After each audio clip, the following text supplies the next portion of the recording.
டேய் சந்தடி, கத்தியா இருக்கடா. இந்த வாரு இந்த கத்தியை காட்டுறது, கத்தி பேசுறது இதெல்லாம் எனக்கு கொஞ்சம் கூட பிடிக்காது. ஆமாம், எனக்கு தெரியும் எதுக்கு என் ஊருக்கு வந்தியே? மாலை போடவா? அரச நாட்டுக்கு என் மருமகனை தலைவராக கொண்டு வந்தா மாலை என்ன ஆரத்தி எடுப்பேன். இல்லை இல்லைண்ணா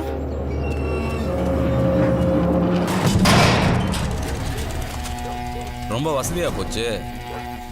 நான் அடித்தாலும் கேட்காது, நீ கத்துனாலும் கேட்காது. என்ன பேசிட்டு இருக்க? நீ என்ன சொல்ற? கிட்ட ஏலே தலை இருக்கிறப்ப வால் ஆடக்கூடாது. ஆடிச்சு இந்த வாரு உன்ன மாதிரி உன் மரும மாதிரி ஆள்லாம் எனக்கு பார்க்கவும் பிடிக்காது, பழகவும் பிடிக்காது. ஏன்னா நீ செய்கிற தொழில் அப்படி, உன் நடத்த அப்படி. உன் வேகத்தை வேற எங்கனாலும் காட்டு, என்கிட்ட காட்டாத, என் ஊர்கிட்ட காட்டாத. காட்டின இவன் அடிச்ச எனக்கு ஒன்னு அடிக்க ரொம்ப நேரம் ஆகாது. ஒன்னு அடிக்கிறது எனக்கு பெருமை இல்லை, உனக்கு தான் அசிங்கம்.